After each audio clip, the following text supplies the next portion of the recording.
Hello everyone, स्वागत है आप सभी लोगों का स्टडी 5.6 में। आज मैं आप सभी लोगों को व्यंजकों का गुणा ज्ञात करना सिखाएंगे। तो बहुत ही आसान तरीके से आपको बताएंगे, आपको समझ में भी आ जाएगा। पहला सवाल है 6x गुणे 5x स्क्वायर। तो ये देखिए आपका जो घातांक वाला नियम है उसी पर आधारित है। तो अगर इस तरह से सवाल दिया हो तो सबसे पहले आपको देखिए 6 है और यहाँ पर 5 आपको दिखाई दे रहा है। तो यहाँ पर आपको सबसे पहले 6 गुणे 5 लिख लेना होगा। ये मैं थोड़ा आपको बेसिक चीज़ अभी बता रहा हूँ, इसके बाद मैं आपको जो सवाल होंगे वो डायरेक्ट मेथड से आपको बताऊँगा। यहाँ पर देखिए 6 गुणे आपने 5 कर लिया। इसके बाद यहाँ पर देखिए एक्स स्क्वायर है, तो यहाँ पर गुणे आप क्या कर देंगे, एक्स स्क्वायर कर देंगे। हर जगह आप देख रहे हैं गुणा है तो कोई दिक्कत नहीं होगा लिखने में। इसके बाद यहाँ का जो गुणे एक्स है तो इसको आप यहाँ पर लिख देंगे। आशा करता हूँ यहाँ पर समझ में आया। यहाँ पर देखिए एक्स है, एक्स का पावर कुछ भी नहीं है तो उसको आप 1 मान सकते हैं। क्या 1 मान सकते हैं। अब 6 का गुणा आप 5 में कर लेंगे, कितना हो जाएगा, 6 पंचे कितना होता है आपका 30 होता है। कितना 30 होता है। अब देखिए घातांक वाला नियम जब पढ़े होंगे, आधार अगर समान होता है तो घातें आपस में क्या होती हैं, गुणा करने पर जुड़ जाती हैं। तो यहाँ का आधार देखिए x है और यहाँ का भी आधार x है। आधार समान कैसे आप आसानी से पता कर लेंगे, जो चीज़ यहाँ पर लिखा हुआ है वही चीज़ अगर यहाँ पर भी लिखा हुआ है तो समझ लीजिएगा आधार क्या है, समान है। तो यहाँ पर भी x है, यहाँ पर भी x है, तो आधार क्या है, समान है। तो घातें आपस में क्या करेंगी, जुड़ जाएंगी। तो 2 और 1 कितना हो जाएगा, 3 हो जाएगा। तो यहाँ पर आप लिखेंगे यक्स, फिर इसके बाद इसका जो पावर है घात लिखेंगे, 2 1 कितना हो जाएगा, 3 हो जाएगा। यही आपका क्या हो जाएगा, आंसर हो जाएगा 30x क्यूब। आशा करता हूँ आपको इतनी बात समझ में आई होगी। अब देखिए दूसरा सवाल है 4x इंटू 7x लिखा हुआ है। तो आप क्या करेंगे, 4 और 7 को एक साथ लिखेंगे यानी 4 इंटू 7। इसके बाद आप क्या करेंगे, x गुणे x कर देंगे, गुणे यहाँ पर x गुणे x करेंगे। अब देखिए यहाँ पर भी आधार क्या है, x है, यहाँ पर भी आधार x है। जिसका पावर कुछ भी नहीं है उसका पावर 1 मान लिया जाता है। इतनी बात सभी को समझ में आई। अब 4 का गुणा 7 में करेंगे, कितना हो जाएगा, 4 सते 28 होता है। कितना 28 होता है।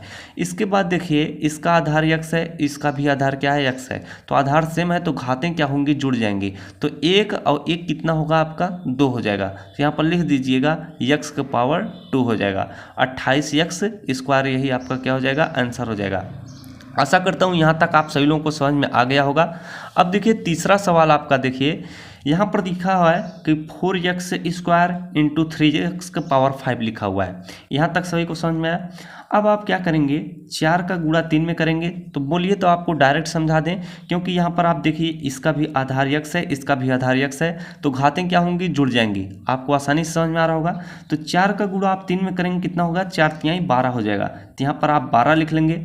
इसके बाद यहाँ का आधार x है, यहाँ का भी आधार x है, तो घातें क्या होंगी, जुड़ जाएंगी। ये आपका डायरेक्ट तरीके से आपको बता रहे हैं। तो 2 और 5 जोड़ेंगे, कितना हो जाएगा, 7 हो जाएगा। तो 12x का पावर कितना हो जाएगा, 7 हो जाएगा। यही आपका क्या हो जाएगा, आंसर हो जाएगा। आपको मैं एक लाइन में बता दिया। अब यहाँ पर देखिए 3y पावर 2 है इंटू 5y पावर 3 है इंटू y लिखा हुआ है। अब आप क्या करेंगे, 3 और 5 को एक साथ लिखेंगे। तो यहाँ पर आप लिखिए 3 इंटू 5 लिख देंगे। इसको मैं थोड़ा बेसिक तरीके से बता रहा हूँ। फिर इसके बाद इंटू y है, y पावर 2 है तो इंटू y पावर 2 लिख सकते हैं। फिर इंटू y पावर 3 है तो यहाँ पर इंटू y पावर 3 लिख सकते हैं। लास्ट में इंटू y है तो इंटू y कर दीजिए। इसका पावर कुछ भी नहीं है तो 1 मान सकते हैं। अब आप क्या करेंगे, 3 का गुणा 5 में करेंगे, 3 पचे कितना हो जाएगा, 15 हो जाएगा। अब देखिए यहाँ का आधार y है, यहाँ पर भी आधार y है, यहाँ पर भी आधार y है, यानी आधार सेम है तो घातें क्या होंगी, जुड़ जाएंगी। तो 2 और 3 कितना हो जाएगा, 5 हो जाएगा। 5 में 1 जोड़ देंगे, कितना हो जाएगा, 6 हो जाएगा। तो यहाँ पर आप लिख देंगे 15y का पावर 6। यही आपका क्या हो जाएगा, आंसर हो जाएगा। यहाँ तक सभी को समझ में आ गया होगा। अब देखिए पाँचवा सवाल जो है वह थोड़ा आपके लिए समझना बेहद ज़रूरी है। 6xy इंटू 2/3 x पावर 2 लिखा हुआ है का गुणनफल ज्ञात करना। मान ज्ञात कीजिए यदि x बराबर 1 y बराबर 2 रखकर। तो इसको भी आपको मैं बहुत ही आसान तरीके से बताऊंगा। पहले आपको इसको सॉल्व कर लेना हुआ, इसका गुणनफल ज्ञात करना है। इसके बाद इसी में आपको जहाँ पर x है वहाँ पर 1 रखना है, जहाँ पर y है वहाँ पर 2 रखना है। तो देखिए आप क्या करेंगे, 6 गुणे 2/3 एक साथ लिख देंगे। तो यहाँ पर आप लिख दीजिए 6 गुणे 2/3। इसके बाद देखिए यहाँ पर x है, यहाँ पर x स्क्वायर है, तो यहाँ पर आप क्या करेंगे गुणे x स्क्वायर, ये वाला यहाँ लिख दे रहे हैं, इसके बाद इसी में गुणे x कर देंगे। चाहूँ तो मैं इसे आप डायरेक्ट बता दूँ, लेकिन कुछ लोगों को समझ में नहीं आ पाएगा, तो इसलिए मैं आपको बेसिक चीज़ बता रहा हूँ। इसके बाद देखिए यहाँ पर आपको y है तो इंटू y कर देंगे। यहाँ पर देखिए हर जगह आपको गुणा ही दिखाई देगा, तो यहाँ पर भी हर जगह आप क्या गुणा कर देंगे तो कोई दिक्कत नहीं होती है। अब इसे आप काट के सरल कर दीजिए। 3 1 के 3, 3 दूना कितना हो जाएगा 6 हो जाएगा, बराबर का चिन्ह लगाइए। 2 का गुणा 2 में करेंगे कितना हो जाएगा 4 हो जाएगा, तो यहाँ पर 4 लिख दीजिए। अब यहाँ पर देखिए आधार क्या है x है, यहाँ पर भी क्या है, यहाँ पर शायद x स्क्वायर था, यहाँ पर x यहाँ पर लिखेंगे तो x पावर 1 होगा। अब देखिए आप क्या करेंगे, यहाँ का आधार x है, यहाँ का भी आधार x है, तो आधार समान है, घाते क्या होंगी जुड़ जाएंगी, तो 2 1 कितना हो जाएगा आपका 3 हो जाएगा, तो x का पावर आप 3 लिख देंगे। लास्ट में इंटू y है तो यहाँ पर y लिख देंगे। आशा करता हूँ आपको इतनी बात समझ में आई होगी। यहाँ पर देखिए हमने कुछ नहीं किया, छा था तो छा को लिख लिया, गुणे 2/3 उसी के साथ कर दिया। इसके बाद हमने x का पावर 2 लिखा हुआ था तो गुणे x पावर 2 किया। यहाँ x बच रहा था तो इसको हमने यहाँ पर गुणे x कर दिया, जब इसका पावर कुछ भी नहीं था तो उसका पावर हमने क्या 1 मान लिया। अब y बच रहा था तो गुणे y कर दिया, काट पीट कर सरल कर दिया, उसका उत्तर यह आया है। अब देखिए इसी में आपको ये मान रख देना है, जहाँ पर x है वहाँ पर 1 रखना है, जहाँ पर y है वहाँ पर 2 रखना है। तो चलिए मान भी रख लेते हैं। 4 इंटू x का पावर 3 है तो इंटू x की जगह हमें क्या रखना है 1 रखना है, यानी 1 का पावर 3 हो जाएगा। अब यहाँ पर इंटू y है, इंटू लगाएंगे, y की जगह हमें 2 रखना है तो यहाँ पर 2 रख देंगे। यहाँ तक सभी को समझ में आया। बराबर का चिन्ह लगा दीजिए। 4 1 का पावर 3 यानी 1 इंटू 1 इंटू 1, कोई दिक्कत नहीं होगा, तो 4 गुणे 1 कर लीजिए, तो 4 1 के 4 हो जाएगा। फिर आप 4 गुणे 2 कर लीजिएगा, 4 दूना कितना हो जाएगा 8 हो जाएगा। यही आपका क्या हो जाएगा आंसर हो जाएगा। आशा करता हूँ यहाँ तक आप सभी लोगों को समझ में आ गया होगा।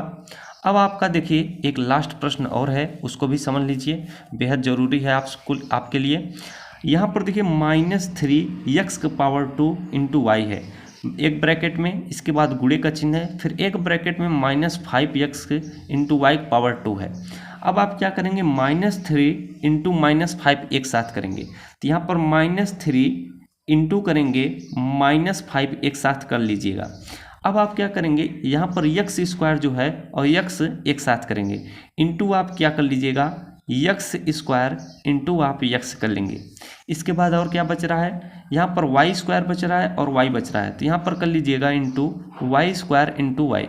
चाहूँ तो मैं इसे एक लाइन में बता सकता हूँ, लेकिन आपको थोड़ा अगर बेसिक बता दूंगा तो कल आप अपने से आसानी से सॉल्व कर सकते हैं। तो -3 इंटू -5 क्या हो जाएगा, 3 पचे कितना हो जाएगा 15 हो जाएगा, माइनस माइनस प्लस हो जाएगा। गुणा करने पर यही चीज़ होता है, अगर यहाँ पर भी माइनस है यहाँ पर भी माइनस है तो यहाँ पर प्लस होगा, यहाँ पर माइनस का चिन्ह लगाने की कोई आवश्यकता नहीं होगी। ये चीज़ तब दिक्कत आता है जब यहाँ पर प्लस होता है, तब माइनस माइनस प्लस होता है, लेकिन जिस चिन्ह का साइन बड़ा होगा वो लगाया जाता है, यहाँ पर कोई दिक्कत नहीं है। तो यहाँ पर देखिए इसके बाद आगे लिखा हुआ है x पावर 2 इंटू एक्स, तो इसका पावर कुछ भी नहीं है तो आप 1 मान लेंगे। जब आधार समान है तो घातें क्या होंगी जुड़ जाएंगी, तो इसको आप क्या लिख सकते हैं x का पावर 2 1 3 लिख सकते हैं। यहाँ पर देखिए y का पावर 2 है इंटू वाई है, तो इसका पावर कुछ नहीं है तो आप 1 मान लेंगे। आधार यहाँ पर भी समान है, यहाँ पर भी y है, यहाँ पर भी y है, तो क्या होंगी घातें जुड़ जाएंगी। 2 1 कितना हो जाएगा 3 हो जाएगा, तो यहाँ पर आप लिख देंगे y पावर 3। यही आपका क्या हो जाएगा आंसर हो जाएगा। आशा करता हूँ आप सभी लोगों को मेरे द्वारा बताया जा रहा हुआ तरीका जरूर समझ में आ रहा होगा। तो इसी प्रकार के मददफुल वीडियो पाने के लिए चैनल को जरूर सब्सक्राइब कर लीजिएगा।